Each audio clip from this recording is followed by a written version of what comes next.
Кәсіпкер Айна Шалтаева жер дауына байланысты арызын арқалап келген. Сотта 35 жыл қызмет етіп зейнетке шыққан Айнаш ханым енді кәсіпкерлікпен айналысуды қолға алмақшы. Айтуынша ол Нұрсәт мөлтек аудандағы үйін сатып, сол жерден автотұрақ сатып алған. Сондай-ақ сол жерден шағын дүкен ашуды көздеген. Ал оның әкімдікке өткізген арызы 2016 жылы қаралып, комиссия шешімін қабылдаған. Алайда заң бойынша 7 жұмыс күніне дейін акт қабылдану қажет екен. Десе де ол құжаттарға 1 жылдан бері қол жеткізе алмай келеді. Ал мен ол кісілерден 2 сотық, сол жерде 1 жер бар.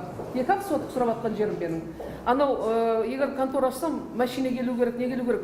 Ол жердің өзі бұрын строительный мусор болатын. Строительный мусор 4 машинамен тазалап, 2 жылдан бұрын ағаш шегіп, ол жерді көгертіп қойған мен кішкентай. Оның астынан Нұрсаттың нелер өтеді. Үлкен высоковольтный линиялар өтеді. Су өтеді, канализация өтеді. Ол жерге ешқандай үйде салуға болмайды. Ол жерді қазуға да болмайды. Ол жерді только сол ағаш шегіп, сол бір машина қоятын кішкентай сквер істеуге болады. Мен өзім ойладым, мен сөйтіп қоям ғой дедім. Сөйтсем, білмеймін, менің қай жерім ұнамаған, Көшеров мырзаға ол кісі айтты, мен сізге бермеймін жерді.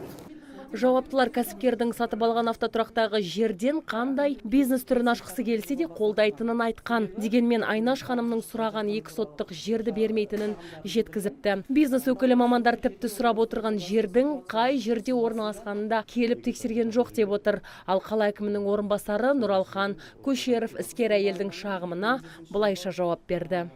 Қарама-қарсы жолдың бетінде тұрғындар біз машина қоятын жерлеріміз жоқ деп отыр қазіргі таңда.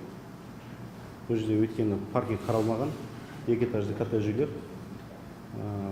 Сол мәселеден осындай айттым, барып шығайық. Сол жерде өйткені халықтың ұсынысын біз қарау керекпіз ғой, тек қана бір адам мүддесін емес. Енді Айна Шалтаеваның мәселесі тұрғындардың ниетіне байланысты болып отыр. Бұдан өзге кәсіпкерлер палатасына бірнеше бизнес өкілі жер телімдерінің нысаналы мақсатта өзгерту жөніндегі өтінішін қарауда әкімшілік кедергілер туындағанын айтып шағымданған. Енді мамандар бұл мәселені арнайы тексеру жұмысын ұйымдастырып болған соң ғана шешуге қауқары жететінін айтуда.